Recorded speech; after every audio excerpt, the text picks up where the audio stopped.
Winning football games in the Southeastern Conference is no easy task. Just ask the Arkansas Razorbacks, who could almost taste victory against Texas A&M, and then Murphy's Law happened. And if winning conference games isn't hard enough for the Hogs, beating the Goliath that is Alabama must feel impossible. The Razorbacks have lost 15 straight to the Crimson Tide, including 11 games by double digits. Their last win in the series came in 2006, and that was against a Bama team coached by Mike Shula. To put it in perspective, every SEC West program can at the very least remember one time it's beaten Nick Saban at Alabama since he arrived in Tuscaloosa in 2007. Every one of them except Arkansas. So if the Razorbacks want to change that fact, they're going to need to play like a team with nothing to lose. I love our kids, and they're tough and resilient, and I know Alabama's got a really good team, and we'll be ready to play. For Alabama, even though history between these two is on its side, the Tide must do more than just show up if it wants to roll. Bama's looked susceptible already on the road once this year, and this Arkansas team may be better than Texas, and they'll also be playing a desperate brand of football. But getting the other team's best effort certainly isn't foreign to Nick Saban. This is a really, really good all-around team, and it's going to take great preparation on our part to go on the road and be able to play the way we need to play against a very good SEC team. Alabama will look to beat Arkansas for a 16th consecutive year, but the Hogs are aiming to turn the tide. The SEC on CBS continues from Fayetteville, where something's gotta give. It's the SEC on CBS 3:30 kickoff between number 2 Alabama and number 20 Arkansas. You heard our friend Josh Pate just say it, but it bears repeating. The Tide 15-0 against the Hogs under Nick Saban, and they're winning those games by an average margin of 26 points. But the Razorbacks looking for a rebound after a tight loss at Texas A&M, so what better opportunity than a shot to take down the Tide? How can it happen? Let's ask our friends, Travis Reier from Bama Online and Trey Biddy from hogsports.com. Guys, the ability to run the ball will be crucial for both of these teams, but Trey, why is it so important for Arkansas to have Rocket Sanders take off? Yeah, absolutely. Rocket Sanders leading the SEC with 127 rushing yards per game has been very impressive this season. Also had a 73-yard shovel pass against Missouri State. Arkansas ranked second in the SEC with 243 rushing yards per game, and then Alabama leading the SEC with 62.5 rushing yards per game allowed. So this is going to be a really interesting matchup, a key matchup. Not only does Arkansas have Rocket Sanders, but Dominic Johnson is back after dusting off the knee injury last week, had 5 carries, looked good. He's a guy that really moves the pile. Arkansas probably has 4 really quality running backs and KJ Jefferson, who can also get it done on the ground. So this is going to be really key, but not just running the ball, but also setting up the pass with the run. Arkansas's first 2 touchdowns last week came on the pass, 2 long pass plays, even though everybody's like, just run the ball, just run the ball. So Arkansas needs to be able to establish the run early, and that could help them set up the pass. Yeah, it's a different dynamic for Alabama this week, too, because of KJ Jefferson being so involved in the ground game. Their first 4 games really didn't have to deal with the quarterback element in the run game. Saw a little bit of it with ULM and Chandler Rogers, but certainly there's a big step up in competition this week. So KJ Jefferson, this defense saw a year ago in Tuscaloosa, did a nice job against him on the ground, turned him into more of a passer in that game, and he certainly checked that box with Treylon Burks going off against the Alabama secondary.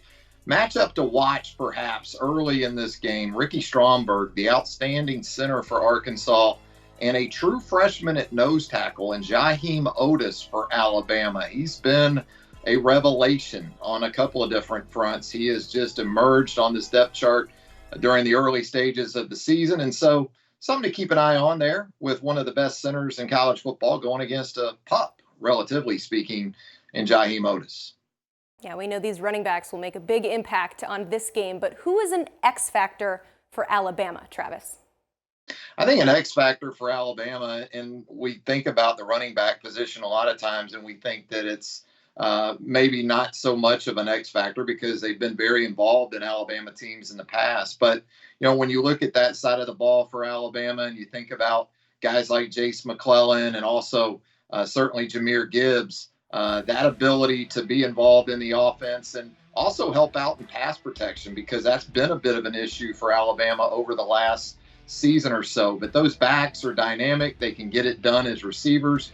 They've added an explosive element to this offense. Alabama already with more runs of 50-plus yards through 4 games than they had in 15 games a year ago. So you like that combination. I think they'll also be important in pass protection, because guys like Bumper Pool, guys like Drew Sanders, when Barry Odom does dial up extra guys in the pass rush, that was a big part of the storyline in Tuscaloosa between these teams last season. Got to be more than just receivers and runners. You got to help out in pass protection. And I think Kendall Randolph is a guy to watch in this regard, too. He's sort of an extra offensive lineman. Alabama employed him in that matchup last year, and that's when the Alabama passing game and offense in general really seemed to get going. Yeah, KJ Jefferson, he's a huge X factor in this one, and they have to have him be the veteran quarterback that he's been for Arkansas in the past. Last week, did not have a very good game just because of some mistakes. Tried to jump out from the 3-yard line, was actually about 12 feet away and tried to jump over a pile, extended the ball, fumbled it. Texas A&M recovered, lateraled it 97 yards later. It's a 13-point swing right there, and that was a huge momentum shift in the game. Mistakes are going to be key for this one. Travis mentioned Ricky Stromberg earlier on Arkansas's final drive, 3 minutes to go. They're trying to take the clock down and score to win the game, and Stromberg, kind of snaps the ball weird. It goes back, and suddenly it's 3rd and 15, and the whole dynamic of the game changes right there, and Arkansas is left having to try to kick a 42-yard field goal. So Arkansas's studs need to be very good for Arkansas. Stromberg, KJ Jefferson, Rocket Sanders, Drew Sanders, and so on and so forth. Now, KJ Jefferson, despite last week, still has a 175 efficiency rating, which is second in the SEC, a 69% completion percentage. Both of those marks would be school records right now for Arkansas if the season ended today. He also leads SEC quarterbacks with 62.5 rushing yards per game, 7th in the SEC. So Arkansas really needs KJ Jefferson to be a stud for them, to be a guy that's, accountable, to make good decisions. And he didn't really do that against Texas A&M. By every measure, Arkansas should have beaten Texas A&M probably handily last weekend by every measure except for the scoreboard, and that's just because some of the mistakes that happened. You can't make mistakes against Alabama. They make you pay for your errors more than anybody else in the country. So Arkansas has to be the team that keeps it clean and has success, as we mentioned, running the ball, has success throwing the ball after the pass. And also, KJ Jefferson has to be really remarkable in this game to beat Alabama. I'm excited to see both of these quarterbacks going at it. But guys, big picture here. Alabama's dominance under Nick Saban has created kind of lopsided matchup records for most, if not all, SEC teams. But with Alabama's recent road struggles and the Hogs' resurgence under Sam Pittman, I'm saying anything is possible. So Travis, what does the Tide's mindset look like as they head into this one? We'll find out. They coming off another scare there on the road. That extends back to last season, Emily, where they had some close encounters at Florida and a loss at Texas A&M, and certainly the 4 overtime game at Auburn comes to mind. And then to go on the road this season, commit 15 penalties and still somehow win that game at Texas. I think they know they can win on the road, but we've heard Nick Saban talk about, in relation to his previous teams, having what he likes to call hateful competitors. In other words, guys that enjoy going into situations like this one and taking the crowd out of it very early. Alabama's been successful in a lot of ways in doing that in Fayetteville, averaging 55.3 points per game in their last 3 trips to Reynolds Razorback Stadium. Now, they've had some explosive guys at the wide receiver position in those games. And I think that's going to be a real key in this game. Wide receiver play for both teams. Treylon Burks, 179 receiving yards against Alabama last season. He's now with the Tennessee Titans. And then you look at Jamison Williams and John Mechie a year ago. They combined for 360 receiving yards in the game. So a lot of wide receiver production has moved on. Which of those position groups for one of these teams is going to take the biggest step forward, I think, is key in Saturday's outcome.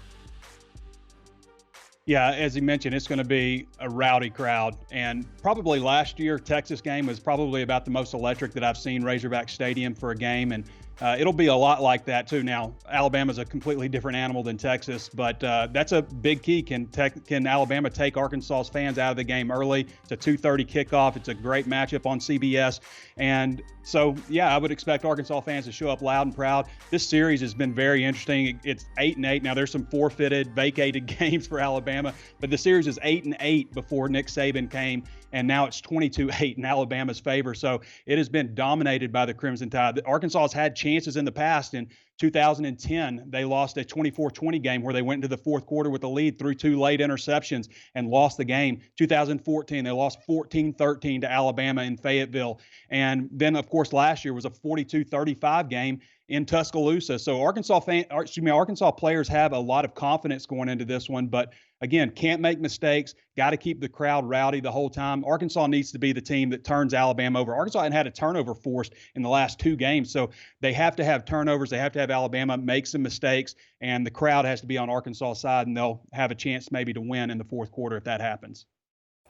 You have to assume that Alabama is pretty used to being the team that's circled on everybody's schedule, so they are certainly making sure that they don't get upset in this one, but it should certainly be a fun time. Guys, keep it locked in to Bama Online and hogsports.com all season long for all things Alabama and Arkansas. Now let's send it over to Grace and Alan to pick this game and all the big matchups of Week 5.